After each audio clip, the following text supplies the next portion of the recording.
Após flagrar o marido em uma traição, ela deixou para trás um lar cheio de mentiras e amargura e se mudou para uma cidadezinha no interior. Mas o que aconteceu lá, ela jamais imaginava. O relógio na parede da sala de cirurgia marcava 7 da noite, um horário em que São Paulo pulsa com uma energia caótica e vibrante. Para Marina Albuquerque, no entanto, aquele som significava o início de mais um plantão de 12 horas, um balé preciso de bisturis, monitores e corações que precisavam de uma segunda chance. Como uma das mais respeitadas cirurgiãs cardiovasculares do hospital, a rotina era sua aliada, um refúgio previsível contra as incertezas da vida. Mas naquela terça-feira, o destino resolveu embaralhar as cartas. Doutor Menezes, um colega mais velho, com olhos cansados e um sorriso paternal, aproximou-se dela no corredor estéril. Marina, meu neto está internado aqui com febre alta. Você se importaria de deixar esse plantão da noite comigo em troca do meu outro dia? Uma onda de alívio inesperado percorreu Marina. Ganharia uma noite livre, uma noite inteira, sem o bip incessante dos aparelhos, sem a tensão de uma vida em suas mãos.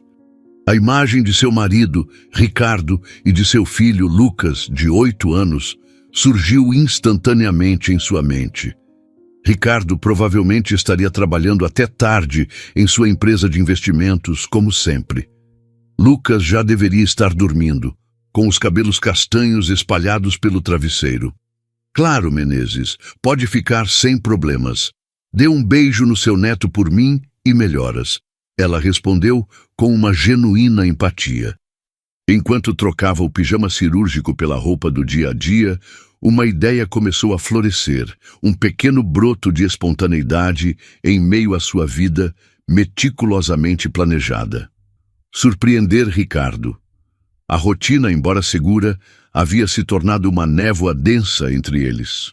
As conversas eram sobre contas, a escola de Lucas, a logística da semana.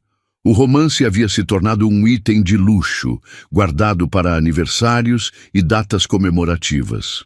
Aquela noite era uma oportunidade de ouro.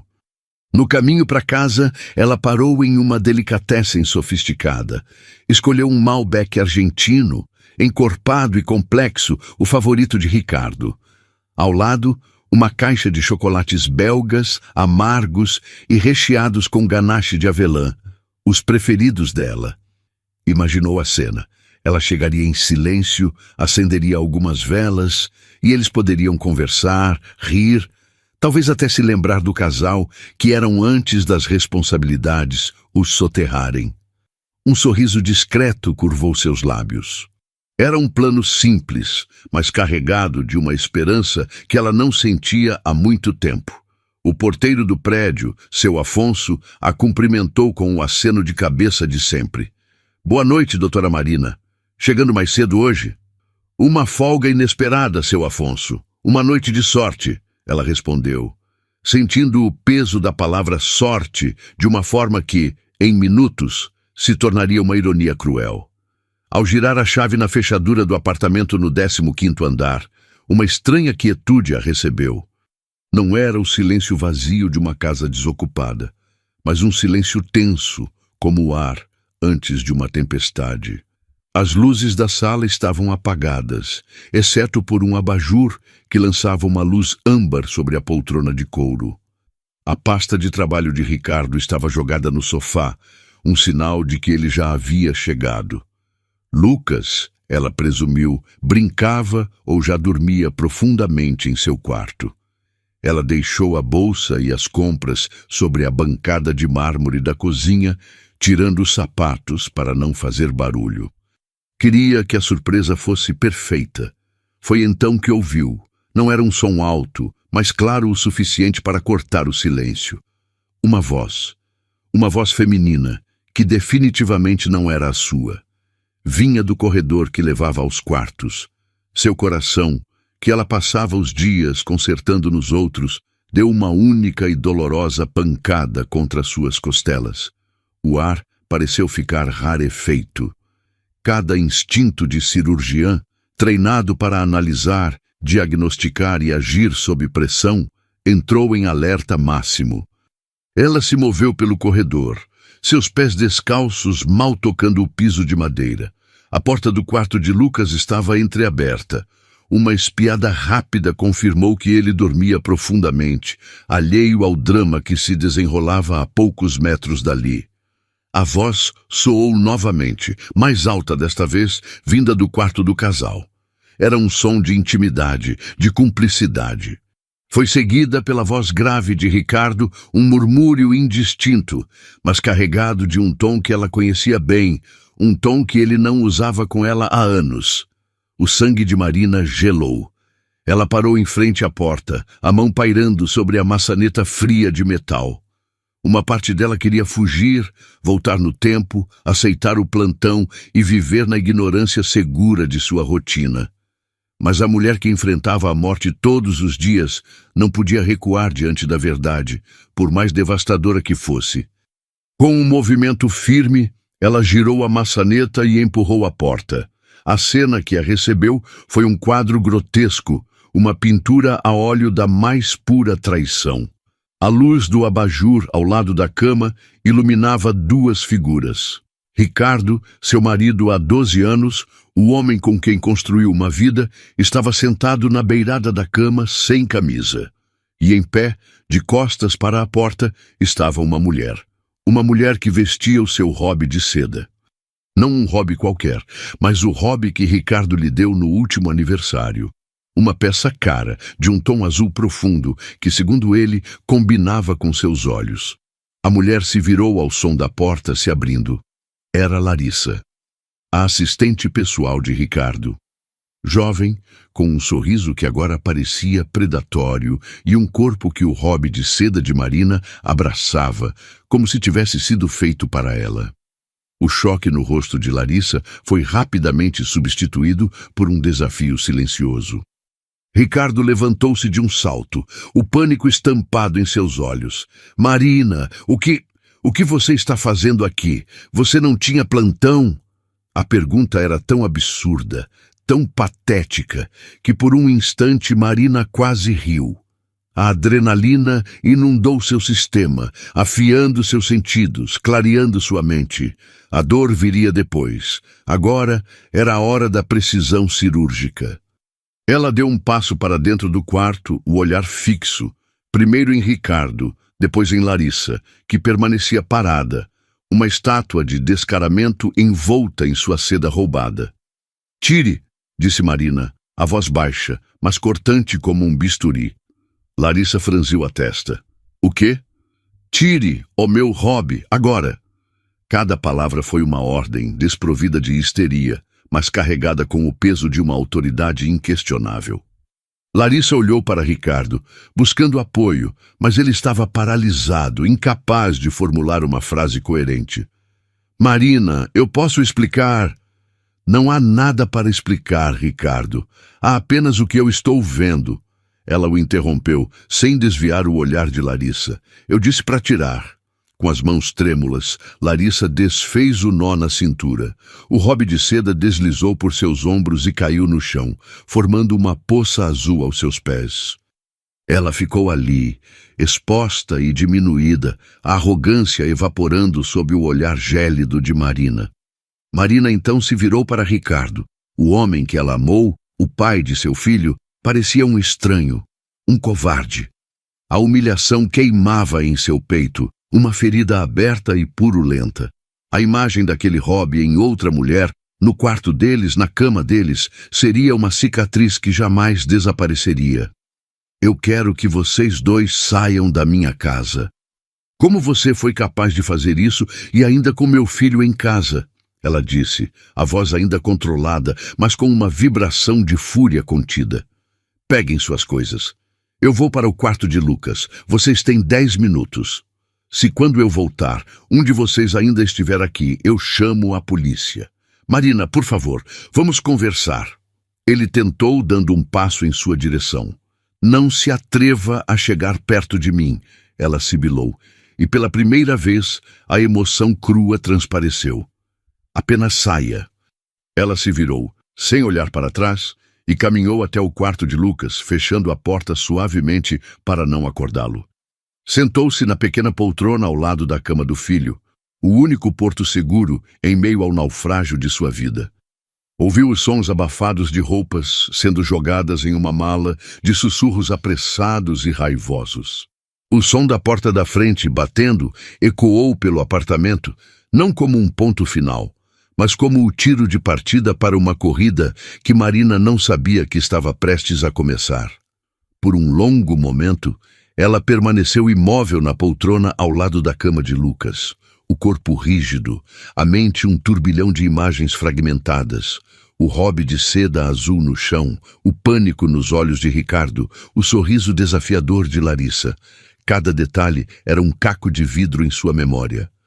O ar que ela respirava parecia contaminado, cada objeto na casa um lembrete da traição. Ficar ali era impossível. Com a mesma precisão com que planejava uma cirurgia complexa, ela começou a agir.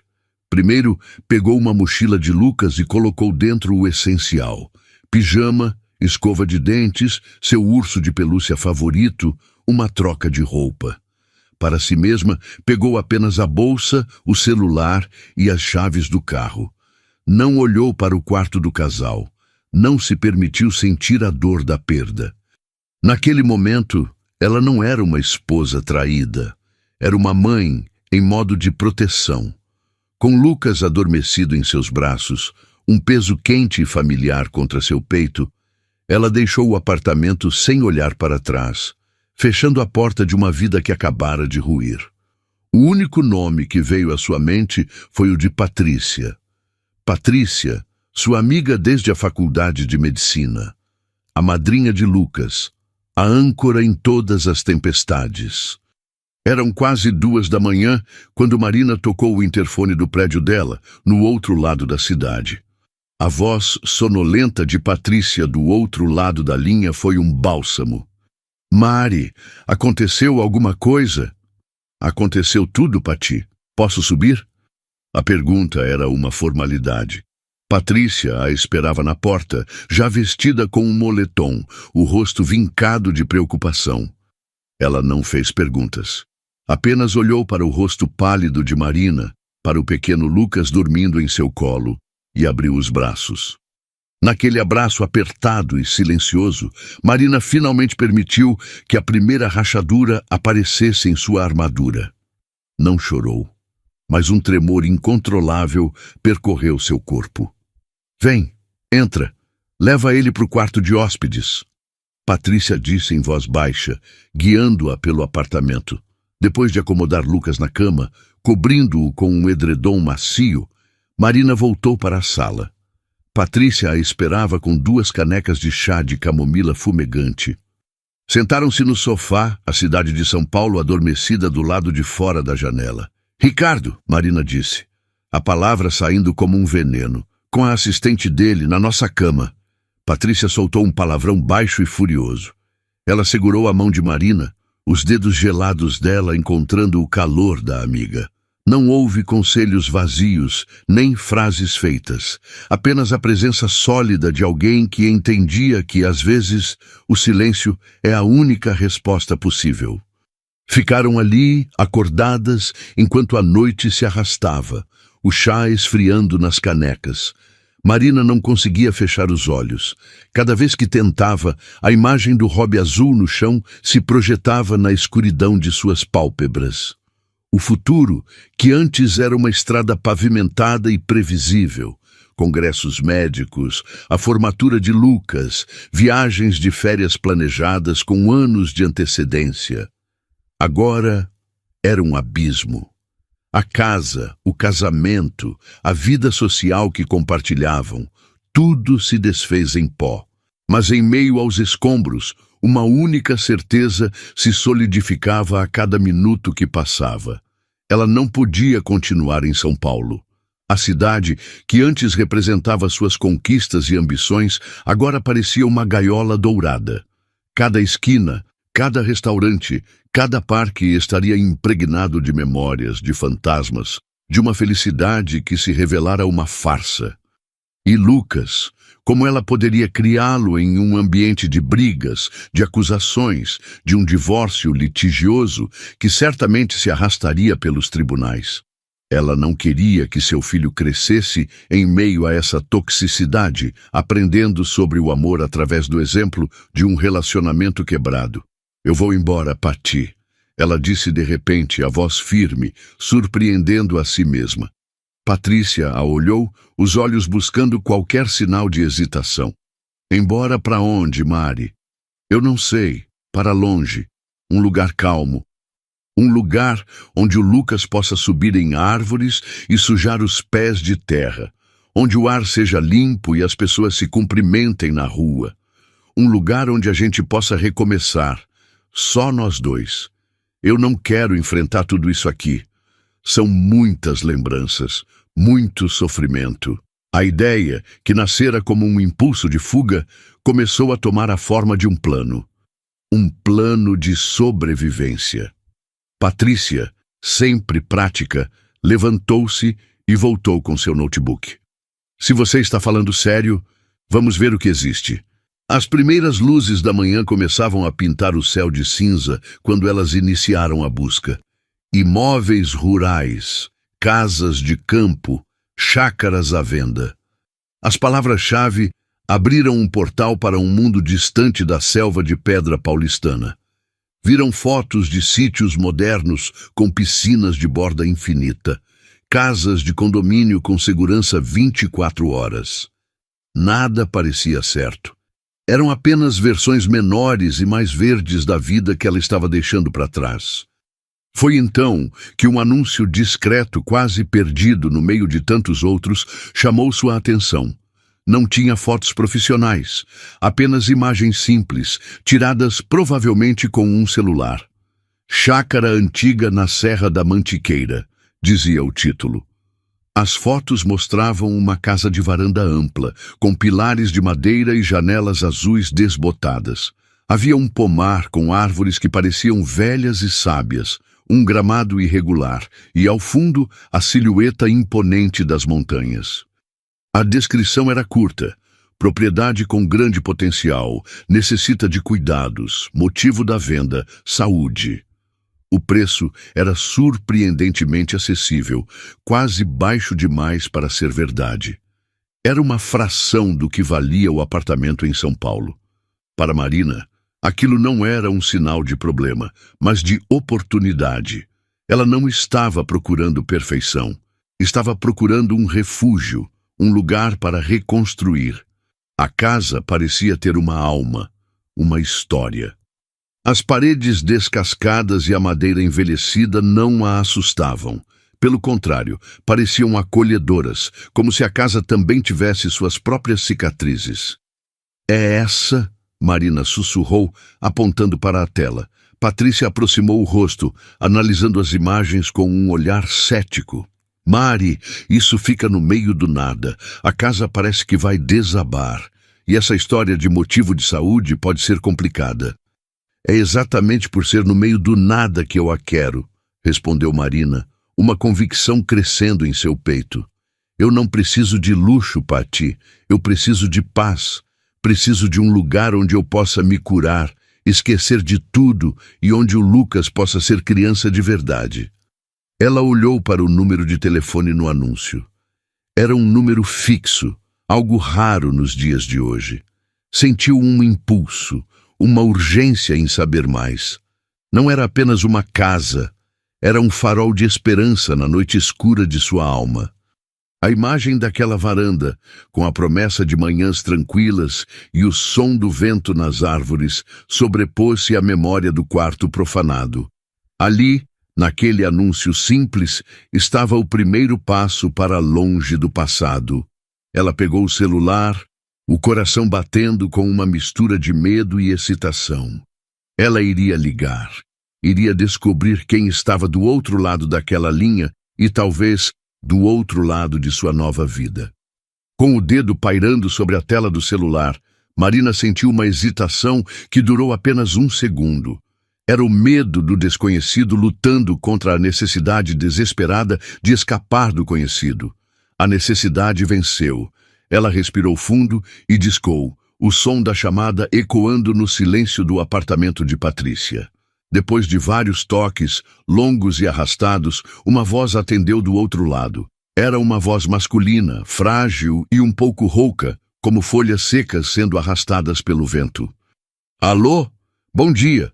Eu estou ligando a respeito do anúncio de uma chácara na Serra da Mantiqueira. A propriedade ainda está disponível? Houve uma pausa do outro lado, seguida por uma tosse seca e profunda. Sim, minha senhora, ainda está. Meu nome é Augusto Ribeiro, sou o proprietário. Meu nome é Marina Albuquerque. Eu vi as fotos e fiquei muito interessada. Gostaria de saber um pouco mais sobre o lugar, se o senhor não se importar. Augusto pareceu se animar com a pergunta. A fragilidade em sua voz deu lugar a um tom de orgulho nostálgico. Ele começou a descrever a chácara não como um corretor de imóveis, mas como um guardião de memórias. Marina ouvia, cativada. Ele não falava de metragem quadrada ou do valor do metro na região. Ele falava da alma do lugar. No entanto, havia uma melancolia subjacente em cada palavra, uma nota de despedida. Senhor Augusto, o anúncio menciona que o motivo da venda é saúde. Está tudo bem? Marina perguntou, a médica nela incapaz de ignorar o detalhe. A linha ficou em silêncio por um instante. Quando ele falou novamente, a voz estava mais baixa, carregada de uma resignação serena. Digamos que meu tempo está se esgotando, minha filha. Os médicos me deram um diagnóstico que não permite muitas esperanças. Já está avançado. Marina sentiu um aperto no peito. Era uma história que ela conhecia bem demais, mas ouvi-la da boca de um paciente, fora do ambiente estéril de um hospital, tinha um peso diferente. Eu sinto muito, senhor Augusto, ela disse com sinceridade. Não sinta. Todos nós temos nossa hora, ele respondeu sem um pingo de autopiedade.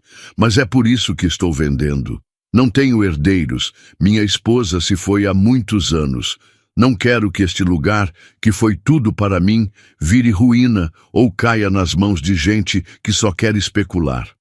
Eu preciso do dinheiro para deixar minhas coisas em ordem, mas eu tenho uma condição.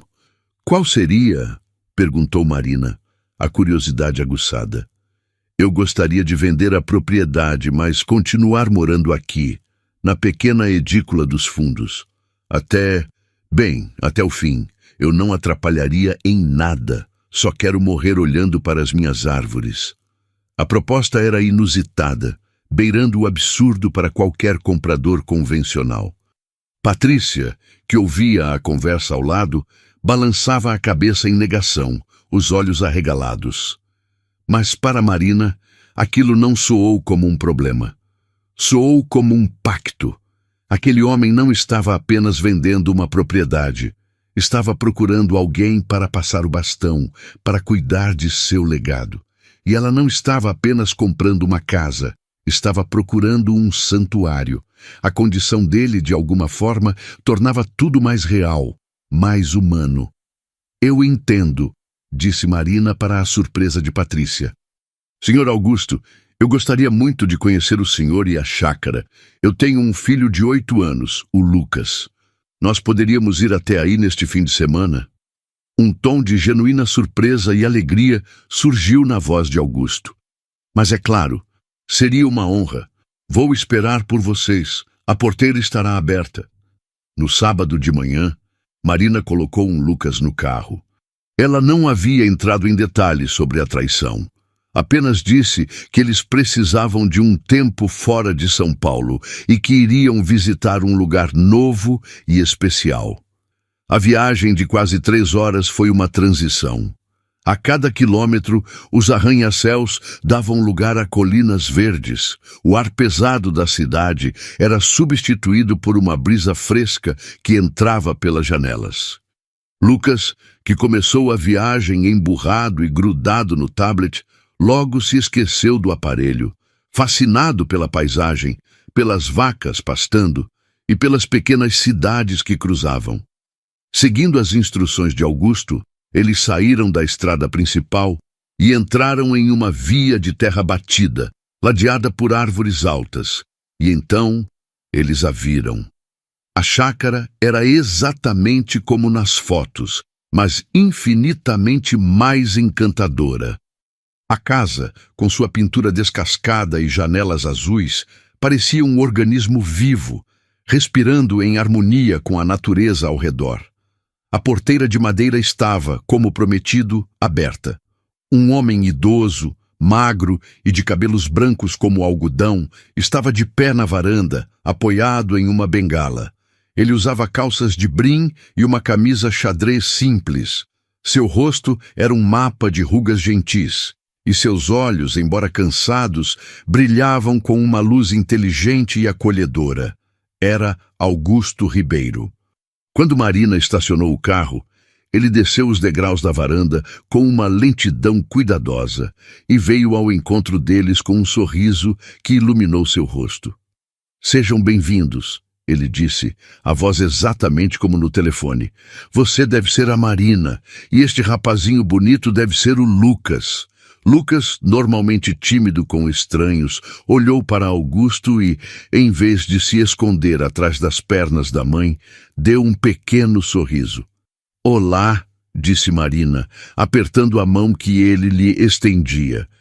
A mão dele era ossuda e a pele fina, mas o aperto era firme.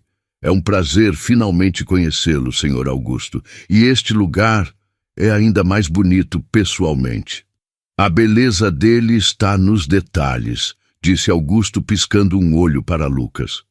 "Quer ver o pé de jabuticaba mais antigo da serra, garoto?" Os olhos de Lucas se arregalaram. "Ele tem fruta?" "As melhores." Augusto riu, uma risada que se transformou em uma tosse breve. Enquanto Augusto guiava Lucas pelo pomar, mostrando-lhe as árvores e explicando os segredos de cada uma, Marina os observava da varanda.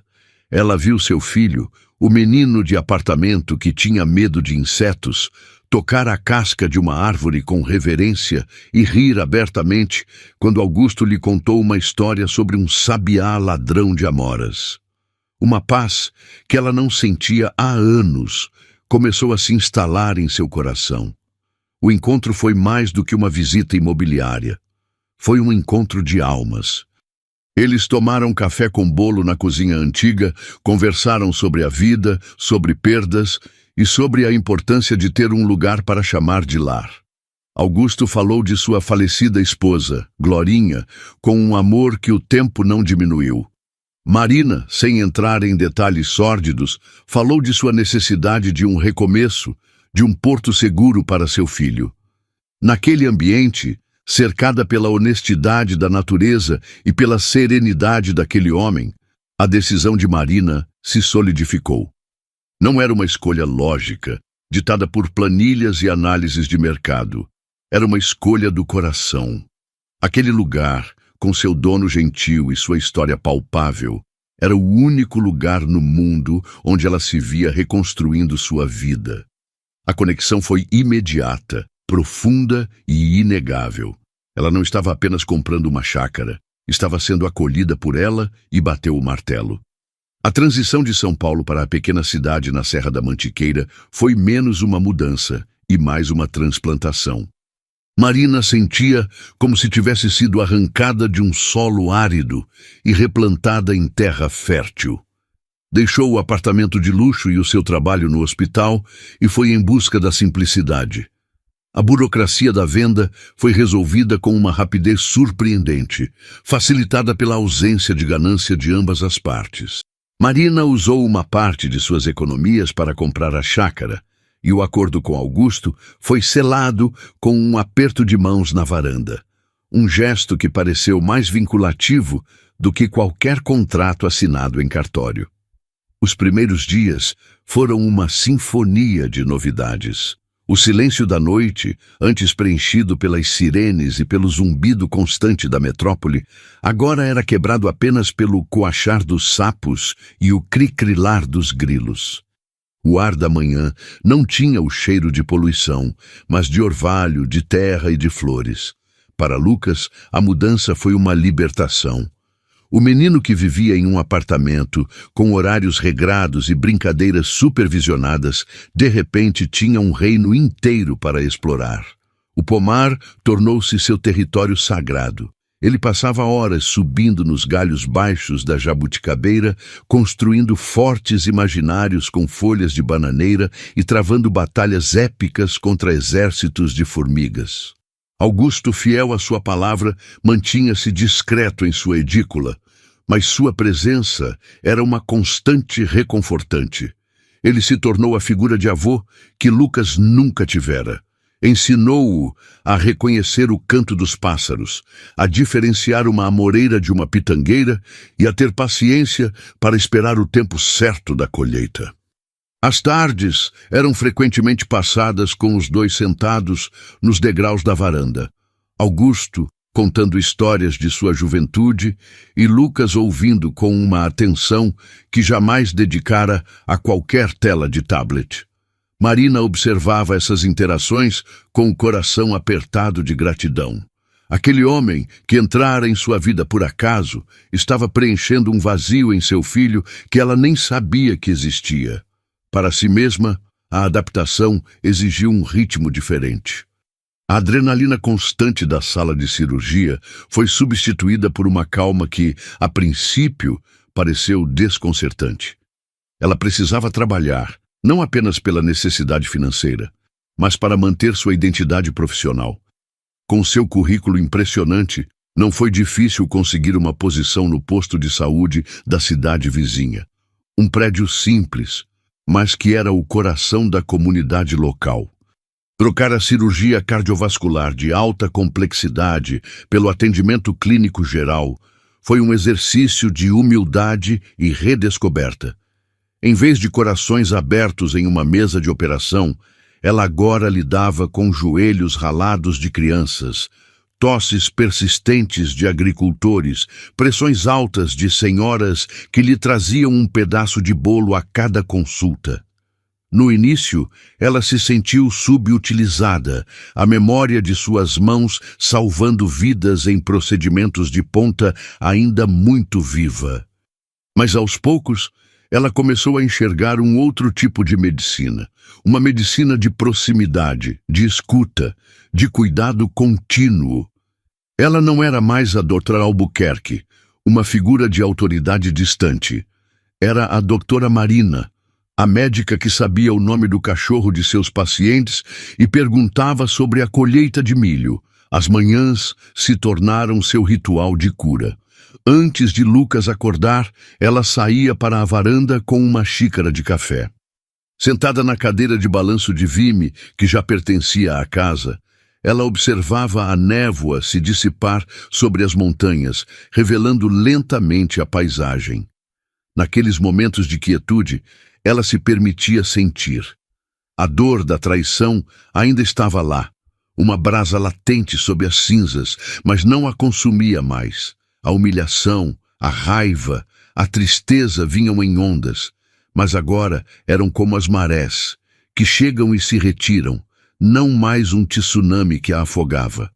O contato com a natureza era um bálsamo. Cuidar do jardim, sentir a terra sob as unhas, ver uma semente que ela plantou brotar e crescer, tudo isso lhe dava uma sensação de controle e de esperança que o mundo corporativo e a vida social de São Paulo jamais lhe proporcionaram. Ela estava literalmente cultivando uma nova vida. Certa tarde, ao voltar do trabalho, encontrou Lucas e Augusto rindo alto no quintal.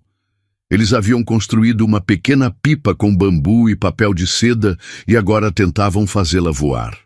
O vento não colaborava, e a pipa mergulhava e caía a cada tentativa, o que só aumentava a diversão dos dois. Lucas corria pela grama, o rosto corado de esforço e alegria, completamente diferente do menino pálido e tímido que deixara São Paulo. Naquele instante, observando a cena, Marina sentiu uma clareza avassaladora. A ferida deixada por Ricardo era profunda, uma amputação de uma parte de sua história. Mas o que ela estava construindo ali não era um curativo para essa ferida. Era um membro novo, forte e cheio de vida. Ela percebeu que a felicidade não era a ausência de dor, mas a presença de momentos como aquele. A risada de seu filho ecoando pelo vale, a amizade improvável com um homem no fim de sua vida, o cheiro do mato depois da chuva. A vida que ela deixara para trás era uma vida de aparências, de conquistas externas. A vida que encontrava agora era uma vida de essência, de pequenas e profundas alegrias. Meses se passaram. Marina, Lucas e Augusto haviam se tornado uma família improvável, unida por laços não de sangue, mas de afeto e cuidado mútuo. A dor da traição de Ricardo havia se transformado em uma cicatriz, uma marca que sempre estaria lá, mas que já não doía ao toque. Lucas falava com o pai de vez em quando. Ricardo tinha assumido o relacionamento com a assistente, mas parece que não estava bem de vida. Marina se sentia em paz, mas não imaginava que a vida ainda lhe reservava um novo capítulo, um que ela não estava procurando, mas que a encontraria mesmo assim.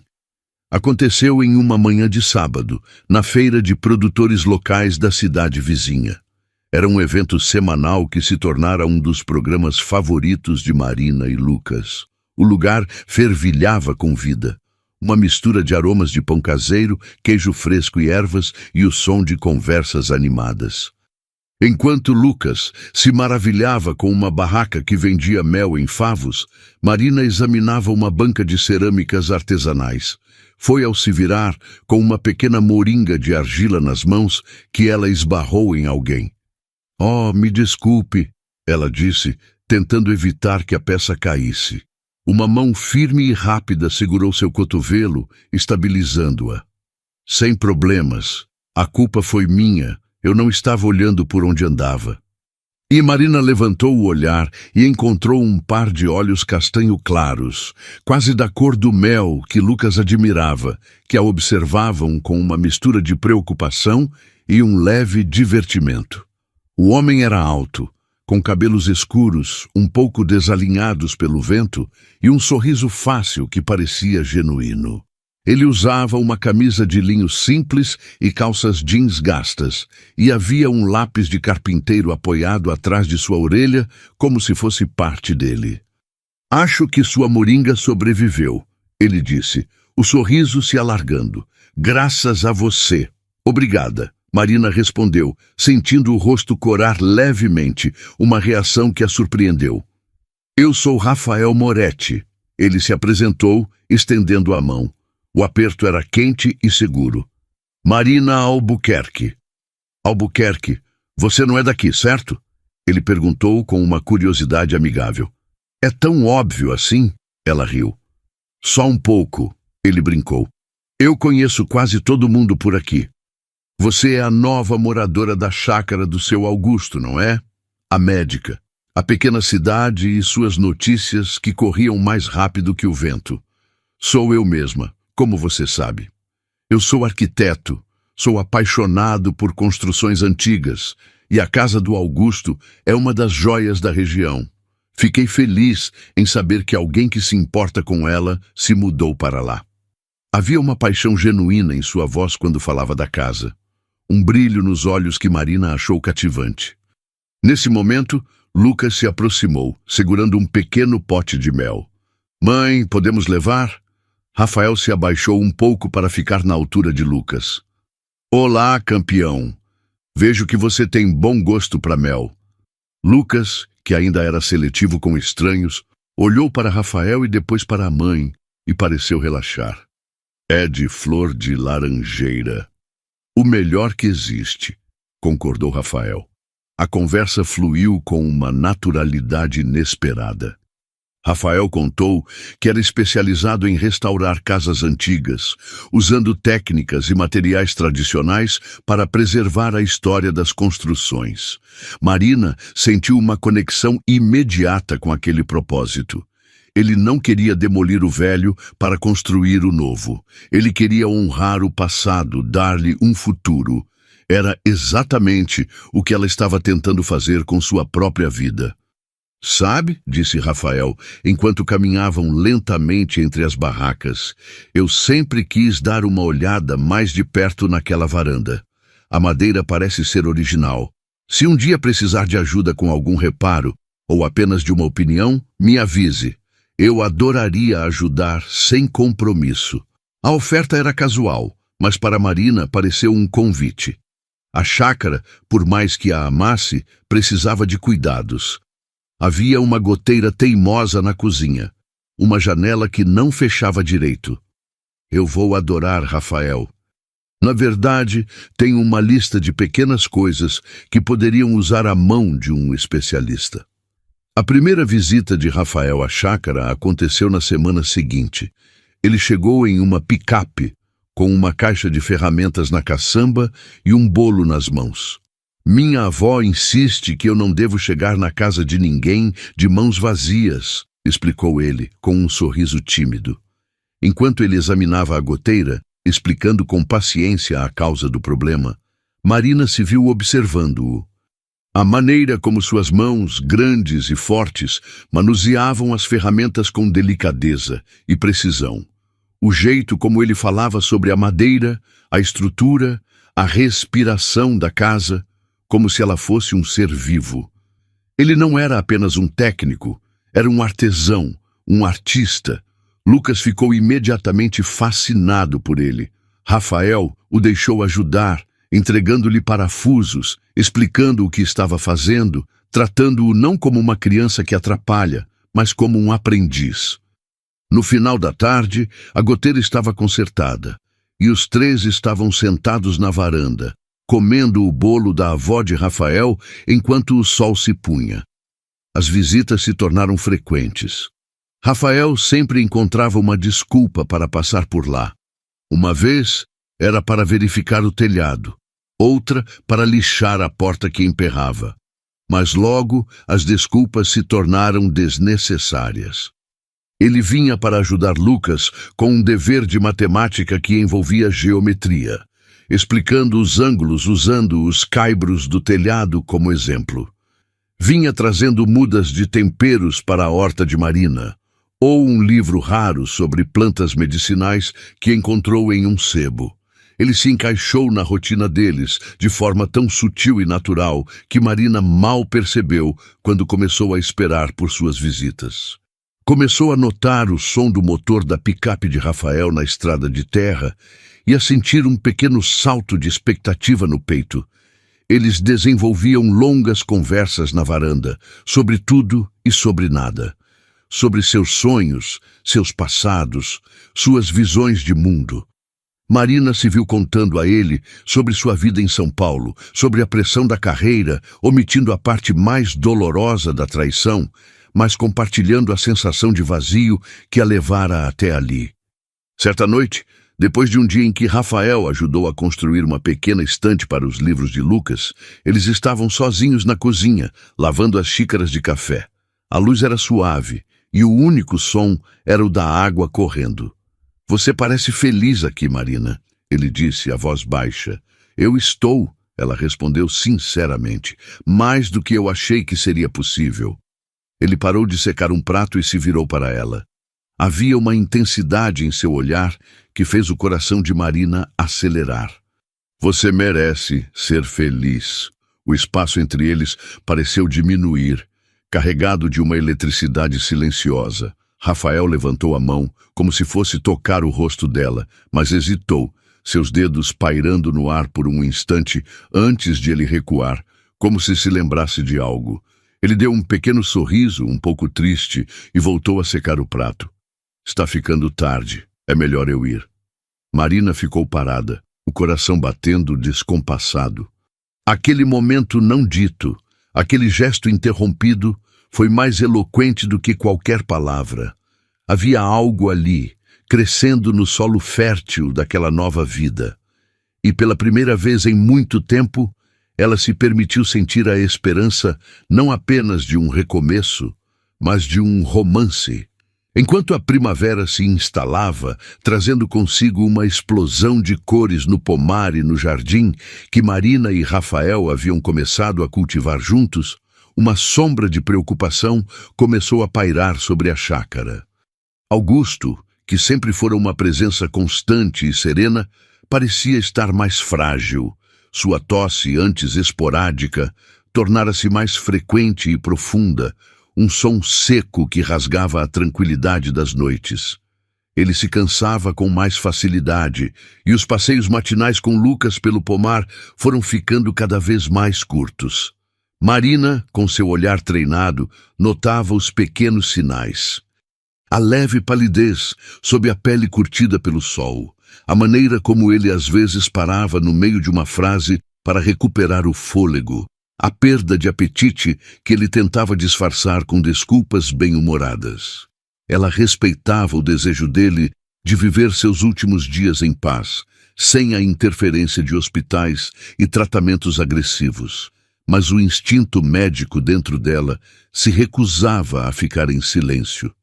Certa noite, a preocupação se transformou em alarme. Marina foi até a edícula levar um prato de sopa quente para Augusto e o encontrou sentado em sua poltrona, curvado, em meio a um acesso de tosse tão violento que seu corpo todo tremia. Seus olhos estavam lacrimejantes e ele lutava para puxar o ar. Augusto, ela exclamou, correndo para o seu lado, colocou a sopa na mesa e apoiou a mão em suas costas, sentindo a vibração do esforço em seus pulmões. Respire fundo, devagar, puxe o ar pelo nariz, solte pela boca. Ela o guiou com a calma de quem já lidou com inúmeras crises respiratórias. Aos poucos a tosse cedeu, deixando-o exausto e ofegante. Isso está acontecendo com mais frequência, ele admitiu. A voz, um sussurro rouco. Acho que o fim da linha está mais perto do que eu pensava, minha filha. Não fale assim, disse Marina, a voz suave, mas firme. Augusto, você me disse que tinha um diagnóstico de câncer avançado. Eu nunca quis me intrometer, mas como médica e sua amiga, eu preciso perguntar, posso ver seus exames? Ele hesitou, o orgulho e a resignação lutando em seu rosto cansado. Para quê, Marina? Não há nada a ser feito. O médico da cidade foi bem claro. É nos pulmões, já se espalhou. Não quero passar meus últimos dias em um hospital. Eu prometo que não vou te forçar a nada que você não queira, ela insistiu, o olhar carregado de uma sinceridade que ele não pôde ignorar. Mas me deixe apenas ver. Por favor, pela minha tranquilidade. Com um suspiro pesado, ele apontou para uma pasta de papelão sobre uma cômoda antiga. Estão todos aí. O que sobrou deles? Marina pegou a pasta e a levou para a casa principal. Com Lucas já dormindo, ela se sentou à mesa da cozinha e abriu o arquivo da vida médica de Augusto. A luz da lâmpada iluminava as folhas amareladas, os laudos de exames de sangue, as imagens de radiografias antigas. Ela analisou cada documento com a meticulosidade de uma detetive. Havia exames de sangue com marcadores inflamatórios alterados, consistentes com uma doença crônica. Havia radiografias de tórax que mostravam claramente manchas e sinais de inflamação nos brônquios. Tudo apontava para um problema pulmonar sério, mas algo crucial estava faltando. Marina folheou a pasta de novo e de novo. Não havia um laudo de biópsia. Não havia um único relatório de um patologista confirmando a presença de células malignas. O diagnóstico de câncer avançado parecia estar baseado apenas nas imagens e nos sintomas clínicos, uma conclusão apressada e, para os padrões de Marina, perigosamente incompleta. Como um cirurgião poderia operar um coração sem um ecocardiograma detalhado? Como um oncologista poderia diagnosticar um câncer terminal sem a prova irrefutável de uma biópsia? Uma semente de dúvida, minúscula e improvável, começou a brotar em sua mente. E se o médico da cidade, talvez sobrecarregado ou com recursos limitados, tivesse cometido um erro? E se Augusto estivesse vivendo sob uma sentença de morte que não era sua? A possibilidade era tão estarrecedora que ela mal ousava considerá-la. Mas a ausência daquele laudo era um grito silencioso que ela não podia ignorar. No dia seguinte, agiu com discrição. Digitalizou os exames mais relevantes e os enviou por um canal seguro para um antigo colega, Dr. Varela, um dos maiores pneumologistas de Belo Horizonte, um homem cuja competência era lendária. No e-mail, ela explicou a situação de forma sucinta, sem revelar suas esperanças, pedindo apenas uma segunda opinião sobre o caso. A espera pelas próximas 48 horas foi uma tortura. Ela olhava para Augusto, via a maneira como ele se despedia lentamente da vida e sentia um nó na garganta. A esperança era uma faca de 2 gumes. Poderia trazer a salvação ou tornar a realidade ainda mais cruel. Rafael, percebendo sua angústia, tentava distraí-la, mas até mesmo sua presença reconfortante não conseguia acalmar a tempestade dentro dela. A resposta de Varela chegou em uma tarde chuvosa. Marina abriu o e-mail com as mãos trêmulas. Leu a primeira linha e seu coração parou. Leu de novo, e de novo, as lágrimas brotando em seus olhos e escorrendo por seu rosto. Marina, dizia o e-mail, as imagens são compatíveis com um quadro severo de bronquite crônica, provavelmente agravada por anos de exposição a poeira ou fumaça. Os marcadores inflamatórios confirmam isso. Não há, em nenhum desses exames, evidência conclusiva de neoplasia maligna. Sem uma biópsia, um diagnóstico de câncer é, na minha opinião, imprudente e muito provavelmente incorreto. Com o tratamento adequado, com broncodilatadores e corticoides, a qualidade de vida deste senhor pode melhorar drasticamente. Ele não está morrendo, Marina.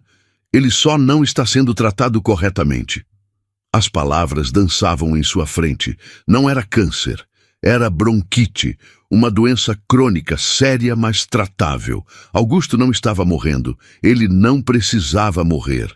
Com o celular na mão, ela correu para a edícula, a chuva molhando seus cabelos, as lágrimas se misturando com as gotas frias.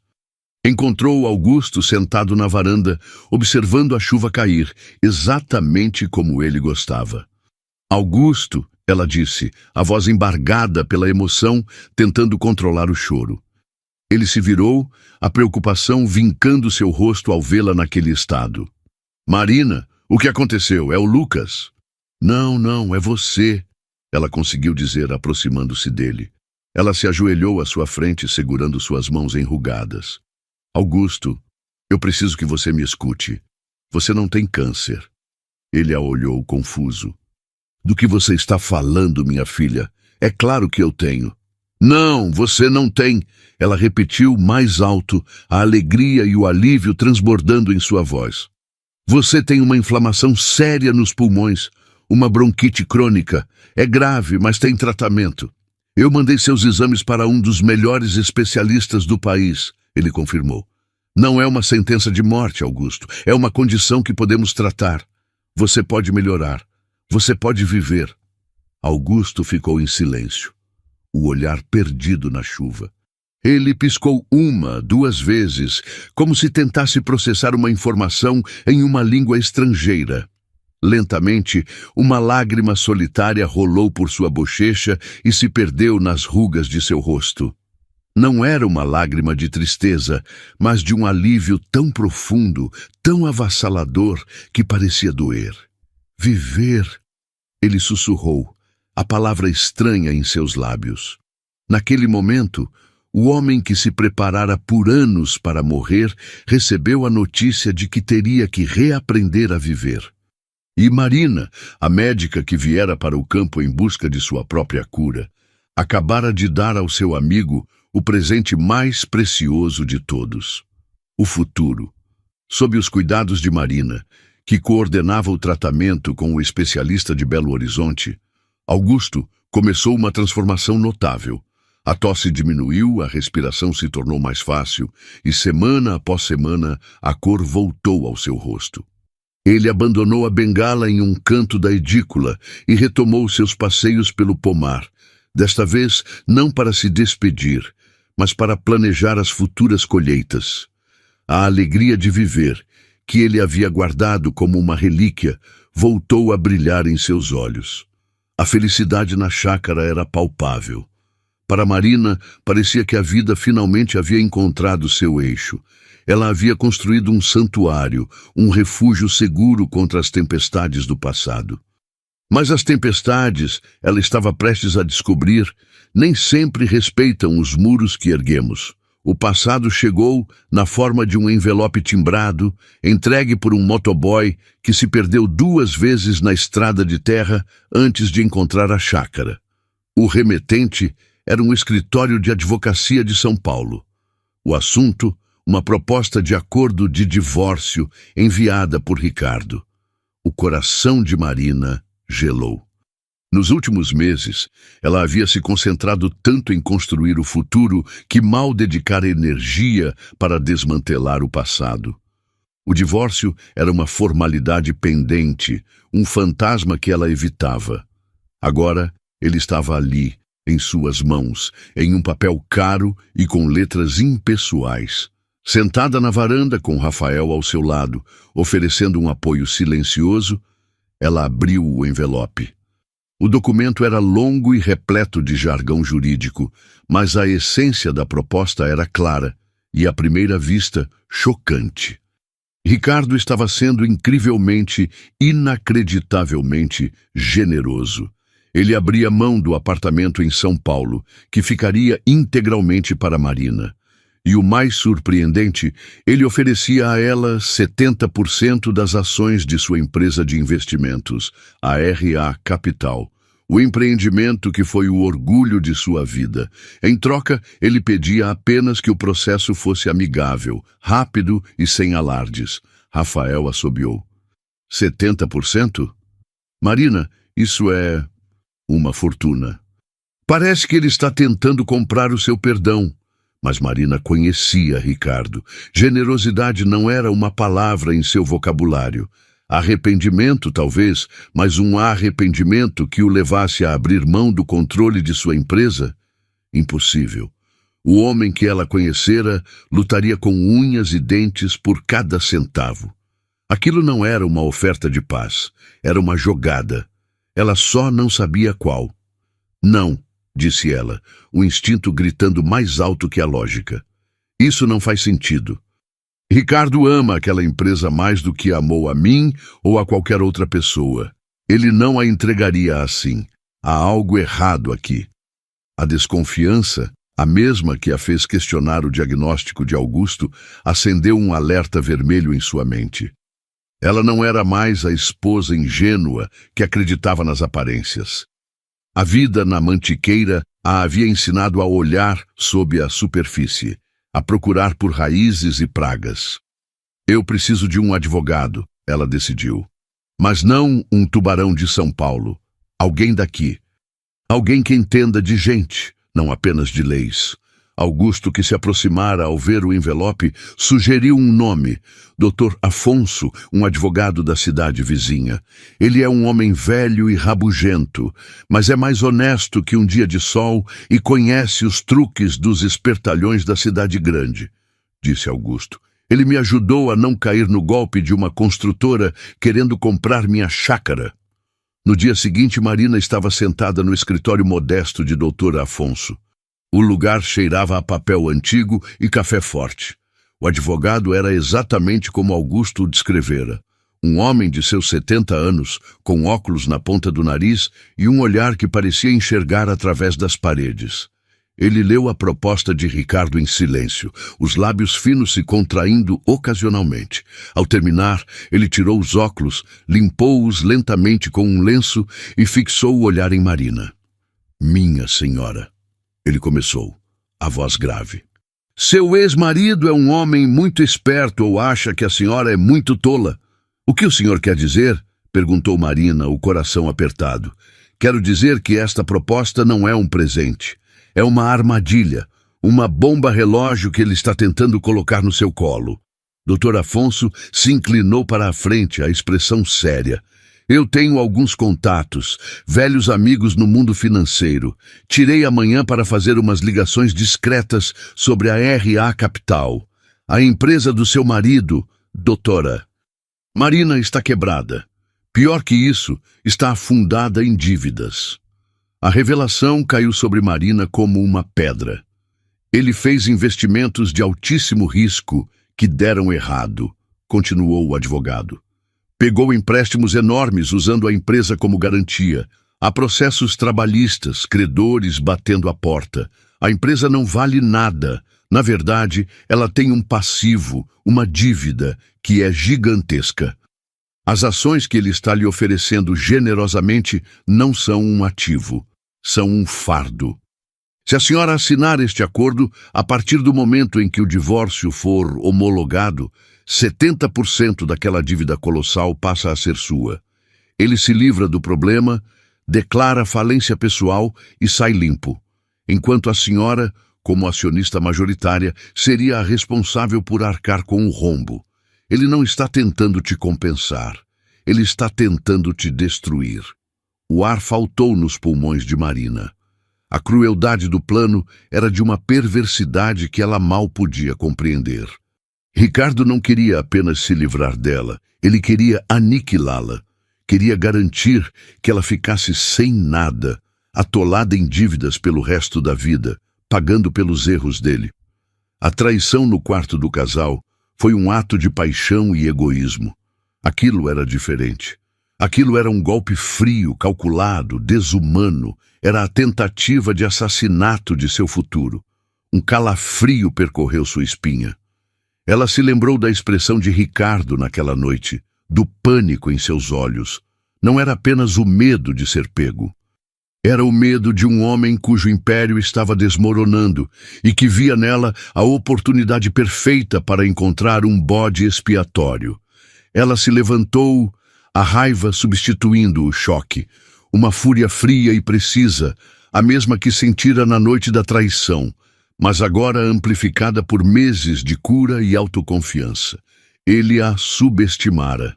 Achou que a mulher que fugiu para o campo estava fraca, derrotada, desesperada. Ele não fazia ideia da mulher em que ela havia se tornado. Doutor, Afonso, disse ela, com a voz firme como aço, o que nós vamos fazer a respeito? O velho advogado sorriu pela primeira vez, um sorriso fino e astuto. Agora a senhora está falando a minha língua, doutora. Nós não vamos apenas recusar a oferta. Nós vamos contra-atacar. Vamos mostrar ao seu ex-marido o que acontece quando se tenta enganar uma mulher da mantiqueira. Marina saiu do escritório não mais como uma vítima, mas como uma guerreira. A batalha não era mais apenas sobre um divórcio. Era sobre sua dignidade, seu futuro e a proteção do santuário que ela havia construído com tanto esforço. Ricardo havia reacendido uma guerra que ela pensava ter acabado, mas desta vez ela não estava sozinha, e ela não iria recuar. Sob a orientação astuta do Dr. Afonso, ela mergulhou de cabeça na tarefa de desmantelar a armadilha de seu ex-marido. A chácara, antes um refúgio de paz, transformou-se em um quartel-general improvisado. A grande mesa de madeira da cozinha, onde antes se compartilhavam bolos e cafés, agora estava coberta de papéis, planilhas e extratos bancários. Dr. Afonso, com sua rede de contatos, foi o general traçando a estratégia. Marina era sua principal soldado de campo. Usando seu conhecimento prévio da empresa e o acesso que ainda tinha a alguns documentos antigos, ela começou a puxar os fios soltos. Passou noites em claro, os olhos ardendo diante da tela do computador, cruzando informações, buscando inconsistências, montando o quebra-cabeça da ruína financeira de Ricardo. Cada descoberta era uma nova camada de engano. Empréstimos ocultos, balanços maquiados, manobras fiscais no limite da legalidade. Ela não estava apenas se defendendo, estava conduzindo uma investigação. Nesse turbilhão, Rafael se tornou sua rocha. Ele não entendia os meandros do direito empresarial ou as complexidades do mercado financeiro, mas entendia de estruturas. E ele via que a estrutura emocional de Marina estava sob um ataque pesado. Ele não tentava dar conselhos sobre o caso, mas garantia que o resto da vida dela não desmoronasse. Ele aparecia na chácara sem avisar, trazendo o jantar quando sabia que ela se esqueceria de comer. Assumia a tarefa de buscar Lucas na escola, levando-o para tomar sorvete ou para ajudá-lo em algum pequeno projeto de marcenaria em sua oficina, criando uma bolha de normalidade para o menino, protegendo-o da tensão que pairava no ar. Enquanto Marina estava imersa em documentos, Rafael estava no quintal, consertando uma cerca, podando uma árvore ou simplesmente lendo um livro na varanda. Sua presença silenciosa, um lembrete constante de que ela não estava sozinha. Certa noite, exausta, Marina desabou na cadeira da cozinha, a cabeça entre as mãos. Eu não sei se consigo, Rafa. É tanta sujeira, tanta mentira. Parece que quanto mais eu cavo, mais fundo o poço fica. Rafael se aproximou por trás dela e colocou as mãos em seus ombros, massageando a tensão acumulada. Suas mãos eram firmes e quentes, e o simples toque parecia transferir um pouco de sua força para ela.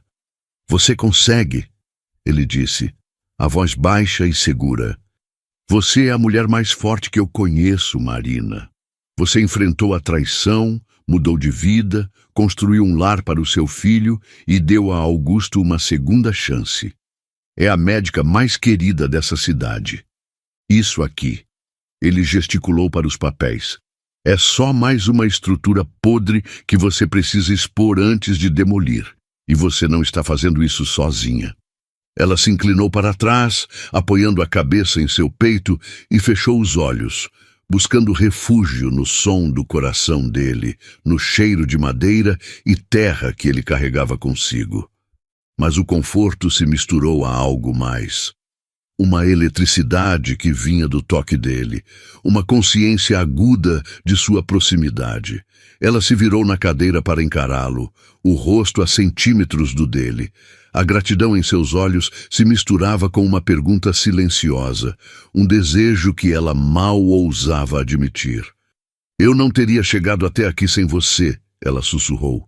Eu estaria aqui mesmo que não houvesse nada disso. Ele respondeu, a voz rouca, os olhos fixos na boca dela. E então o mundo pareceu parar. O peso dos documentos, a sombra de Ricardo, tudo se desvaneceu. Havia apenas os dois, envoltos na luz suave da cozinha, no silêncio da noite na serra. Rafael inclinou o rosto e a beijou. Não foi um beijo tímido ou hesitante. Foi um beijo de meses de sentimentos contidos, de admiração, de desejo e de uma profunda necessidade de conexão. As mãos de Marina subiram pelo peito dele, agarrando-se à sua camisa como se ele fosse sua única âncora em um mar de incertezas. Eles se separaram, ofegantes, os corações batendo em uníssono. O olhar dele era uma chama, queimando qualquer dúvida que ela pudesse ter. Sem dizer uma palavra, Rafael a pegou pela mão e a guiou para fora da cozinha, deixando para trás a guerra de papéis sobre a mesa. Ele a conduziu pelo corredor silencioso até a porta de seu quarto. Ali, sob o umbral, ele parou e acariciou seu rosto com o polegar, o toque enviando ondas de calor por todo o corpo dela. Marina, ele começou, como se quisesse dar a ela uma última chance de recuar. Mas ela o silenciou, colocando os dedos sobre seus lábios e depois o puxando para dentro do quarto. Naquele gesto, ela não estava apenas o convidando para sua cama, estava o convidando para sua vida, para seu coração. Na penumbra do quarto, iluminados apenas pela luz da lua que entrava pela janela, eles se entregaram um ao outro. Foi um ato de uma ternura feroz, uma dança de corpos e almas que ansiavam por se encontrar. Cada toque era uma cura, cada beijo, uma promessa.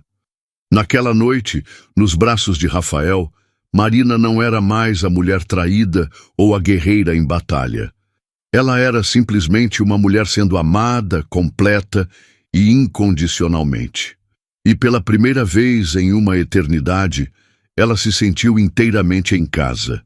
As idas a São Paulo para as audiências de conciliação eram um mergulho no passado que Marina preferia esquecer. Cada visita à cidade era um lembrete da vida que ela havia deixado para trás, um teste à sua recém-encontrada paz. Mas desta vez, ela não estava sozinha. Rafael insistia em acompanhá-la. Sua presença silenciosa era um escudo contra a hostilidade do ambiente. Ele não entrava na sala de audiências, mas sua espera no café do outro lado da rua era um farol. A cada confronto com Ricardo, um homem que agora parecia consumido pela própria ruína, sua fúria impotente um espetáculo patético, Marina sentia a força de Rafael a sustentá-la. Com o doutor Afonso ao seu lado, ela desmantelava as mentiras de Ricardo, expondo a fraude com uma precisão cirúrgica que fazia a cor sumir do rosto do ex-marido. A batalha judicial contra Ricardo se arrastou por meses, um jogo de nervos e intimidação. A cada audiência, ela via o império de Ricardo ruir sob o peso de suas próprias mentiras. O dia do julgamento final chegou. Ao lado de Rafael, cuja presença era sua armadura silenciosa, Marina enfrentou o passado pela última vez. A sentença foi um golpe de misericórdia. Divórcio decretado, a fraude de Ricardo exposta e ela livre. Ao ver o ódio impotente no rosto do ex-marido ao ser derrotado, Marina não sentiu alegria, apenas o alívio profundo de quem finalmente fecha uma porta para sempre. Livre, ela sentiu uma urgência de criar, de transformar. Com o dinheiro da venda do apartamento, ela e Rafael mergulharam na reforma da chácara e na construção de chalés para alugar ao público que busca um refúgio. O projeto não era apenas sobre paredes e telhados, era sobre construir um futuro, tijolo por tijolo. O trabalho árduo e a cumplicidade diária teceram entre eles um laço mais forte que qualquer palavra. A chácara, sob as mãos de Rafael e o olhar cuidadoso de Marina, renascia. Em uma tarde chuvosa, semanas depois, eles estavam novamente na varanda, revisando os planos para os futuros chalés de hóspedes. A chuva batia no telhado, um som agora familiar e reconfortante. Rafael a puxou pela cintura, interrompendo a conversa sobre plantas e projetos. "Sabe do que eu me lembro toda vez que chove assim?" Ele sussurrou, o rosto próximo ao dela. "Do nosso primeiro beijo?" Ela sorriu. "Lembro do alívio", ele corrigiu, a voz séria. "De toda a atenção, todo o medo que você carregava, começando a ir embora com a água. Quero que essa chuva lave o resto." E ele a beijou de novo. Não foi um beijo de descoberta como o primeiro, mas um beijo de celebração. Um beijo profundo, apaixonado, sob a cortina de água, onde não havia mais nada a esconder, nenhuma batalha a lutar. Apenas a certeza de estarem em casa, um no outro. Eles riram, encharcados e felizes, a tensão de meses de divórcio finalmente se dissolvendo em uma alegria pura e libertadora. A vida encontrou seu ritmo sereno e feliz. As notícias de São Paulo chegavam esporadicamente. Ricardo, afundado nas dívidas e na ruína de sua reputação, foi abandonado por Larissa, que não quis fazer parte de seu fracasso. Ele mantinha contato com Lucas, ligando nos fins de semana, mas o abismo entre os dois mundos era evidente. Certa noite, enquanto colocava Lucas na cama, o menino a surpreendeu. "Mãe, o papai perguntou se eu não sinto falta da minha escola antiga, dos meus amigos de lá." "E o que você respondeu, meu amor?" Marina perguntou, acariciando seus cabelos. "Eu disse que não." Lucas falou com uma sinceridade que tocou o coração dela. "Lá na escola, os meninos riam de mim porque eu não era bom no futebol e gostava de ler. Eu ficava sozinho. Aqui eu tenho o vô Augusto que me ensina sobre as estrelas, o Rafa que me ensina a construir coisas e um monte de amigos que gostam de correr no mato comigo. Eu sou feliz aqui, mãe, de verdade." Naquela confissão, Marina encontrou a validação final de sua decisão. A superação não era apenas sua, era de seu filho também. Ela não o havia apenas protegido da toxicidade de um divórcio, mas o havia guiado para um lugar onde ele podia ser verdadeiramente ele mesmo. Os dias se transformaram em estações. A chácara, agora com a reforma concluída, brilhava com vida nova. Augusto, com a saúde estável e o espírito renovado, era a figura patriarcal daquela família não convencional, o guardião das histórias e o avô que o destino lhes dera. Rafael e Marina, parceiros na vida e no amor, viam seus sonhos se materializarem, um passo de cada vez. Em uma tarde dourada, enquanto o sol se punha atrás das montanhas, pintando o céu de laranja e rosa, os quatro estavam na varanda. Lucas dormitava no colo de Augusto e Marina estava aninhada nos braços de Rafael, observando a paisagem. "Olhe para isso", ela sussurrou, a voz cheia de emoção. "Um ano atrás, eu achei que minha vida tinha acabado. Achei que a única coisa que me restava era a dor." Rafael apertou seu abraço. "E agora?" Ela se virou para ele, os olhos brilhando com lágrimas de felicidade. "Agora eu sei que aquilo não foi um fim, foi o começo. A traição, a dor, foi a tempestade que me empurrou para fora do caminho errado e me trouxe até aqui, até você, até esta vida." Ela se levantou, puxando-o pela mão, e o levou para o meio do gramado, onde as primeiras estrelas começavam a piscar. Ali, sob o céu imenso da mantiqueira, ela o beijou, um beijo que continha a gratidão por cada passo da jornada. Marina finalmente entendeu. A descoberta que virou sua vida de cabeça para baixo não foi a traição em um apartamento de luxo.